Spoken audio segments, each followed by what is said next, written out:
And they're there because this is how most of us apprehend photographs of works of art. And we apprehend them like this too. And I've only got 3 slides to show you to try and address this question of how we read photographs of works of art, which relates, of course, to how we technically and aesthetically make photographic images of works of art. And 2 of these images I have shown as photographs of books, because while we now study and research a great deal on flat, luminous digital screens, the reality is that the photograph of the work of art is frequently to be found on a literally paper-thin, curving plane, set in a consciously laid out and designed object, which is a book. But behind what I want to say is really a question of the prosaic in terms of information, of the capacity of a photograph to provide the information that was absent from that intriguing card at the beginning of Joe's presentation, no information available. And the prosaic in relation to the poetic. And by that, I mean the capacity of a photograph of a work of art to not only convey information about the object, but also to transmit something of the sensation or the experience embodied in the object itself. And to address that here is a pretty consummate studio achievement of the photograph of, from 2 angles of a Brancusi bird in space.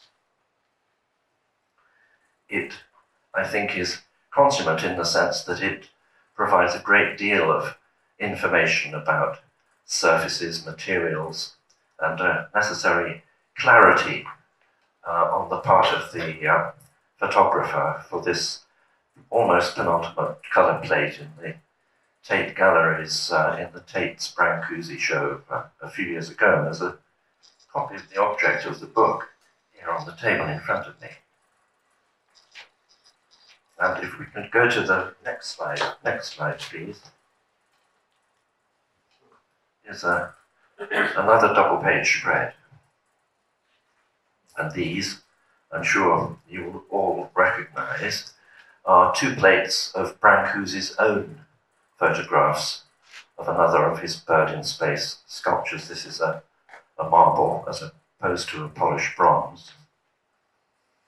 And I think to get at this, well, I hope it's very clear that I think the first illustration is an extremely good example of the prosaic, of the capacity for attempting an objectivity through the camera towards the object that's being addressed. And I think I would suggest that with Brancusi's own photographs, he is seeing, using the camera for another purpose, which is to attempt something like what I would call an equivalent to the capacity, the emotional capacity of the sculpture itself. And so that I would designate as coming within the poetic realm of the relationship between the photograph, between the object and the photograph. Just to extend that a little bit, I'd therefore say that I think there's a capacity through the camera and the eye towards a reading of certain photographs phenomenologically, that there's a relationship established between the third-party viewer, the first party being the artist making the object, and the second party being the photographer, and the third party being all of us looking at this. a capacity for the phenomenological, the experiential aspect of the original work of art to be transmitted, which may be rare, but I think that it's a very valuable and important aspect of experience. If we could just go to the third slide, so whiz along here. This is a photograph taken by me of Rodin's very famous The Age of Bronze. I photographed this sculpture in Leeds in 1995, when I spent a month as a research fellow at the Henry Moore Institute, trying to understand why this particular cast of this particular sculpture had such a very, very powerful effect on me. And in an accompanying text an essay I wrote in a book published by the Henry Moore Institute after this, I spoke a lot about the significance of the green patina, the remarkable green staining of the bronze in this particular cast. And so, not surprisingly, I was asked, why did you make a portfolio of black and white photographs if the colour of the patina was so important? And all I could say was that, although I'd taken photographs of the colour photographs of the sculpture, they didn't, whatever we mean by this extremely subjective term, work for me. It was that the black and white photographs made me feel closer to the experience of the sculpture than the more directly documentary photographs in colour. I'm going to leave that there because I very much want to hear what Imogen has to say, and if it leaves us with a couple of minutes of conversation, then all to the good. So I'll pass over to you.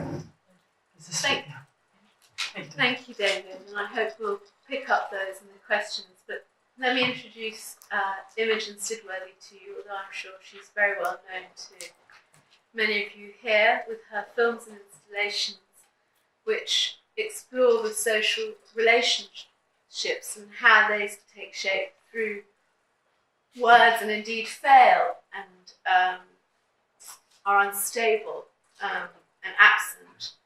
And in 2006-07, Imogen worked with Edward Woodman and with the speech therapist Judith Langley to create an extraordinary piece called I Hate, which was shown in Document 12 and which is included in the exhibition across the road at John Hansard Gallery. Again, if you haven't seen that piece, do take the opportunity to do so.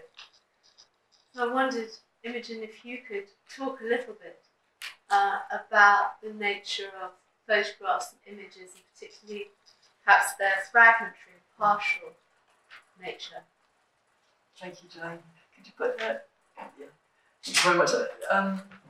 Following on, I think, from what you've been talking about, David, I wanted to talk a little bit about exactly the question of what a visual image and a visual register captures and is not able to capture. And thinking through actually the piece that I made with Edward and some of Edward's photographs.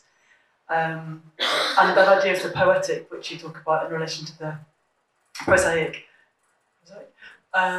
which I'm thinking about. I think what relates very closely is that experience or dimension of the artwork, which we might call the image of the work.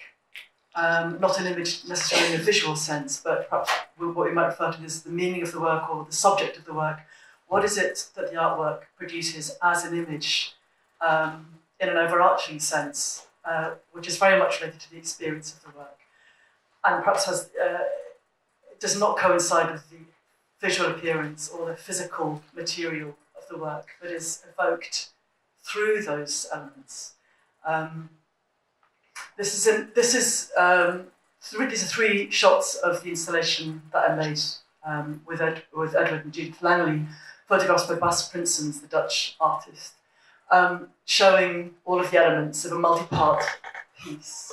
in which a central part was, you can just see on that table over there, 3 monitors showing some panoramic images that Edward had been making over several years, going to the redevelopment site of the Eurostar around King's Cross, around where Edward lives, very regularly going to a certain number of points in the cityscape and taking photographs of this long process by which old industrial buildings were being demolished and new buildings, new structures were coming up, and the whole topography was changing continuously.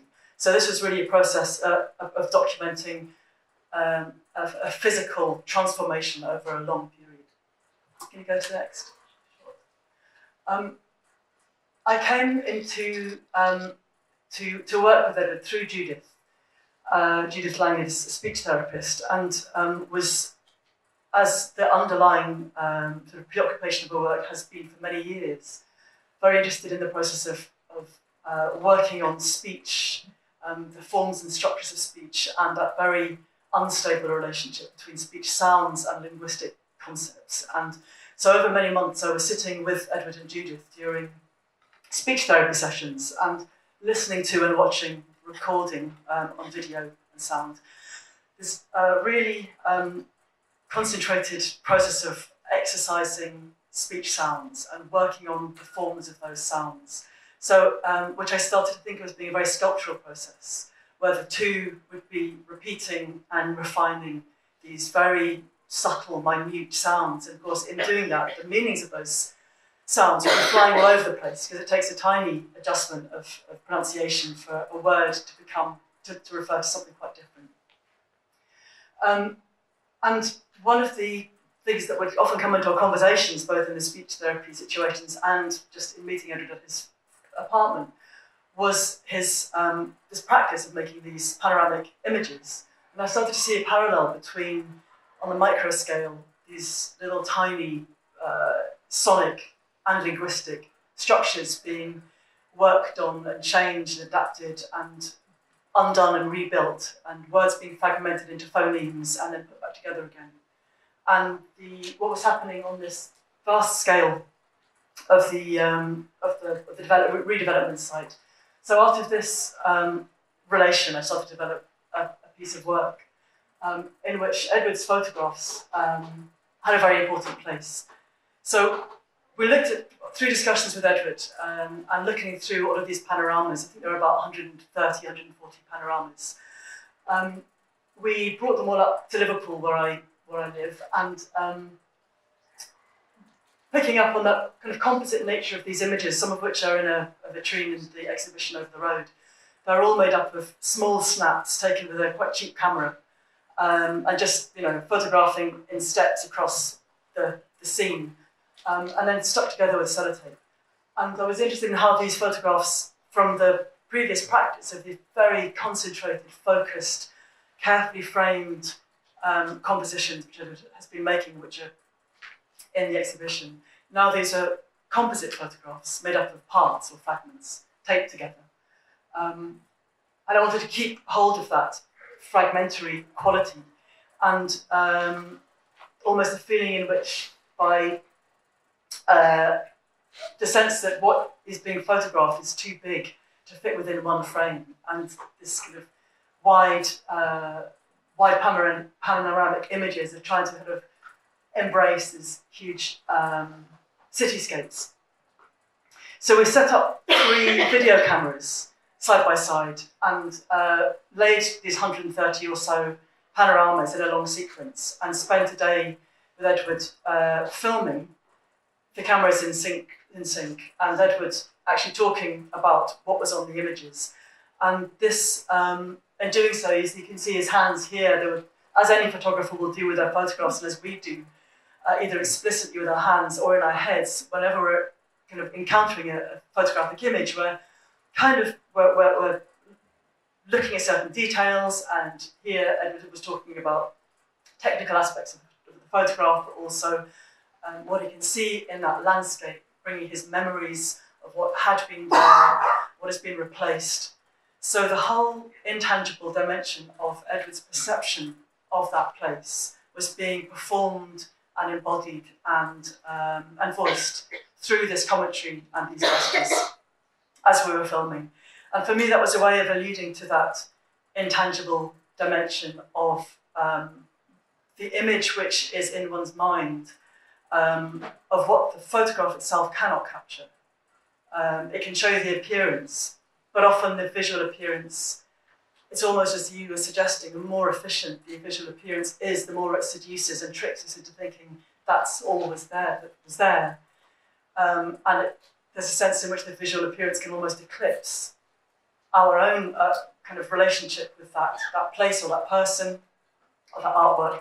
So Edward, in this situation, with these three sections of each panorama, recording what he's bringing to the image, what his particular cognition and perception and memory, how that recomposes the photographs in a sense, and makes another image, which is between the photograph and what he has in his head, just as the experience of the artwork is something for us which is between the physical objects of the work and what we bring to that work. Do you want to flick through the next couple of images? So these are just some of the panoramas in it. So to talk about how this was then installed, keep going. Yeah. And there's one more.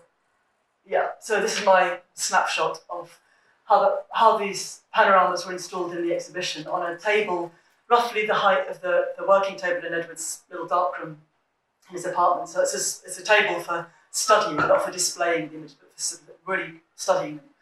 And the three sections of each panorama playing as moving image, not a still image, it's not a still image on the monitors, would be cycling completely at random like a fruit machine when no one's playing it. And beneath the table is an interactive system which was triggered by visitors' bodies, their physical presence. When you came within a couple of meters, then the fragments of panoramas jumbled up like that game, it's called Call and Squeeze, would start to synchronize with the idea that for the experience of the visitor, that you would feel that not so much your body, but your active attention in coming and looking at these images, they would start to coalesce and to produce kind of coherent images in a way, not trying to simulate, but recalling how through our active attention to an image, we bring it into a kind of coherence according to our own perception.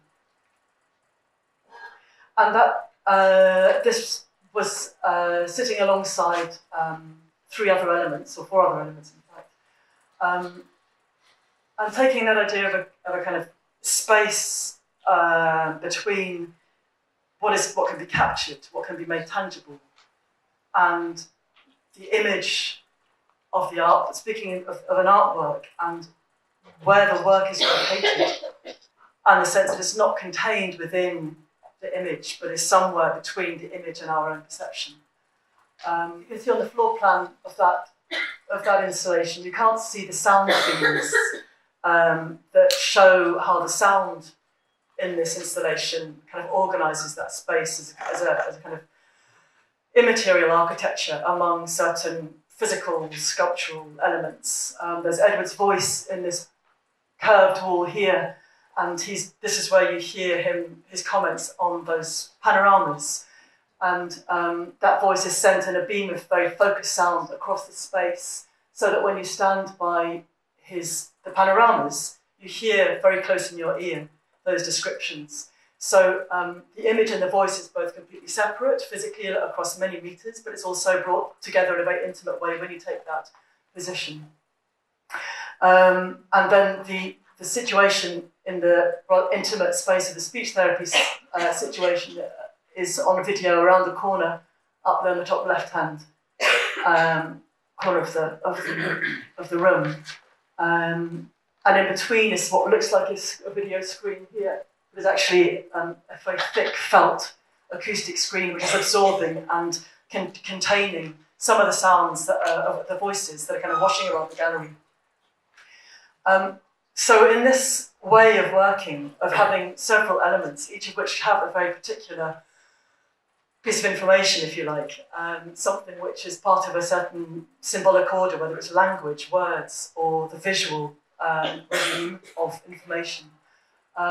Each has their great specificity, but the work is not contained within any one of them. And so my approach is that as a visitor, you will be kind of performing the interrelating of these elements and traversing, circulating through the spaces between the elements and actually sort of stitching together physically that image of the work, which is neither within those physical elements nor quite in your head. So you're kind of bringing it together through your movements and through literally interrelating the different elements. And maybe just to finish, we could go through the photographs that Edward took, because for the exhibition catalogue, it seemed obvious that it would be fantastic if Edward documented my installation. And then when I proposed that to the directors of Documenta, they said, well, brilliant, he can come and be one of the, I think, 12 photographers, artist photographers, who were making an image-only book called the Bilderbuch, which was a purely visual documentation of the whole, of the whole of Documenta, which, as you know, is pretty massive. So for 3 days, Edward came with his camera, and they gave him an assistant, and he spent many, many hours going around and photographing many works, some of which are in the exhibition over the road. And these are Edward's images of I Hate, and it was still in progress. So actually, here we were testing the size of the projection of the speech therapy scene onto lots of paper tablecloths sellotaped together to make up a big enough white surface on the painted wall to be able to see the image. So, with those thoughts about what the visual can and cannot capture, maybe we can, I don't know if we have questions or we could continue our conversation. Well, I wonder if before we open it up, you might say a little bit about what seems to me implicit in what both of you are saying, which is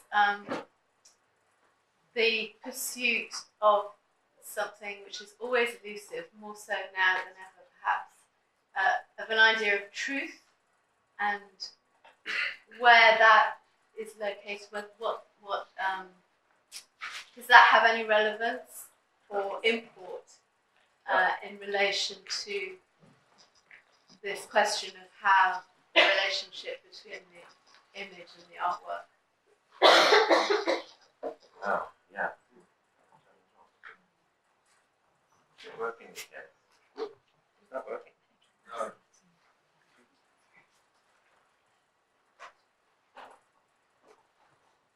Hello? Ooh. I was just thinking, what is truth, says Gilane. This week of all weeks, yes. We're asked that question. Yeah, something that occurred to me while Imogen was speaking was to do with empathy, actually, and I think what Imogen has described is a kind of circuit, an empathetic circuit in the work and her relationship with Edward, for example, in which one step within the work, towards the work, within the work, and then back to the viewer, that there is this communication of a very powerful empathy between them all involved. And it is something that I did want to say, because within the realm, for example, of documentary filmmaking, the expectation is not towards the kind of fantasy of the objective eye. There's an expectation very definitely that the documentary filmmaker has a point of view, and that the making of the work is necessary for the communication of a point of view on a subject or an object.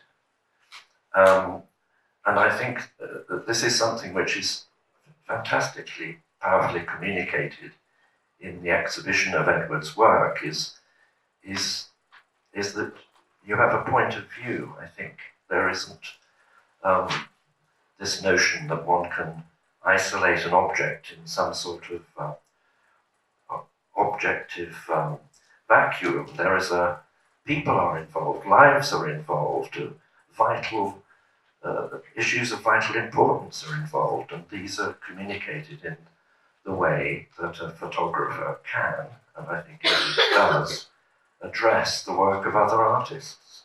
I think that's tremendously important. And there's a word that, needless to say, before today I was flicking back through my notes of Roland Barthes' Camera Lucida, and he talks about the fact that many photographs don't seize him, but some do.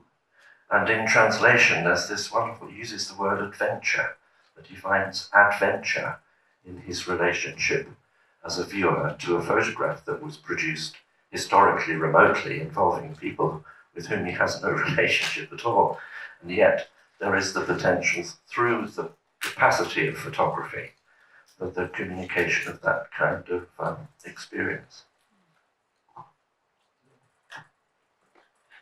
The idea of the truth. I mean, that immediately recalls the quote in the catalogue of the book of Tarkovsky, about Tarkovsky, saying that the black and white, and it also relates to your photographs, that the colour image doesn't seem to somehow, actually resonate with at least his experience of what it was that was being recorded, and it was the black and white image that somehow slightly derealised, slightly at a distance. But working with people, as I do in dialogue with people over quite long periods, very often, who become the subjects of works, or not then, but that kind of relation between somebody's mode of being, relationship with voicing, with language, becomes the subject, to say it loosely. Of course, we have our own realities, and different modes of being produce their own truths, their own realities, which and so there is no obviously truth. So just the idea that there is a specific kind of reality or truth which is particular to that person, in the case of my work, or to that work, and that sort of job somehow of how you tune in to that and giving space to your own subjectivity, which is what you did with your Rodin photograph, or Brancusi is in his own relationship to that piece. How do you allow that? How do you allow that to kind of come into and permeate that image that you're making? And it's talking about empathy. Also, there seems to be a lot of relation that we could make between thinking about spaces of communication, of human communication, and thinking about spaces of relation or communication between the viewer and an artwork, or between the capturing of the image of that artwork and the artwork. And I mean, one can't flatten out and say that these are all similar, but there are certainly somehow are processes of projection and projection towards somebody or towards something, and how we navigate that relation between its truth or its nature and what we project onto it, and how we engage, and how empathy and other forms of relation shape that perception of the other or of the thing. These are the things we're going to be struggling with in trying to in working with representation or with captures in a more technical sense. Well, I think there is a link to be made here with Mark's question to Joe about how do you find out these things about artists, for example, who have off the radar, and it's sort of dead simple, but it's complicated at the same time. I think it's to do with the fact that particularly the relationship between, say, material archival stuff, the printed photograph, the objects in boxes, which might remain for some considerable time to be retrieved or not, lost forever. But and the fact I do think that relationships to photographic images, certainly in my experience, change in relation to the contemporaneity or not of that photograph or image to my life experience. And it's very interesting, I think, that Edward is not alone in his photographs, his early photographs of London. There are other examples of a generational shift in which photographs of a particular period, not that long ago, 30 years, 40 years perhaps, assume a gravitas, a sense of difference from our contemporary sense of the world, which I think perhaps that's one element that opens up what Bart meant by a sense of being seized or of adventure in an image. And through that, I think there is, in this, making some sort of link to the archival, there is an importance to the maintenance of the material object of the photograph as a thing in the world, through which, because if anything, I think that materiality, that thingness, does have a resonance in relation to a sense of mortality and longevity in life, and crisis and peace, and all of these things that matter to us so much. It's the fact that many of the photographs are taken from the 70s and 80s of the artist's work, and you see artists in Beck Road. I mean, I was in London in the 80s, and so I have that experience of these very, very familiar scenes being suddenly crystallised into an image.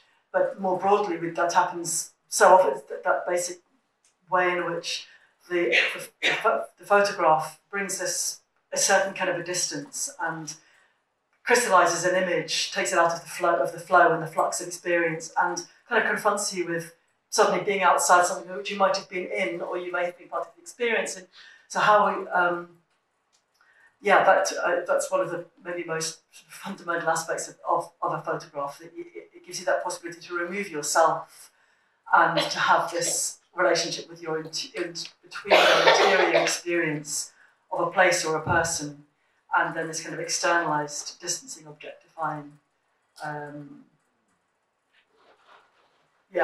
image of that.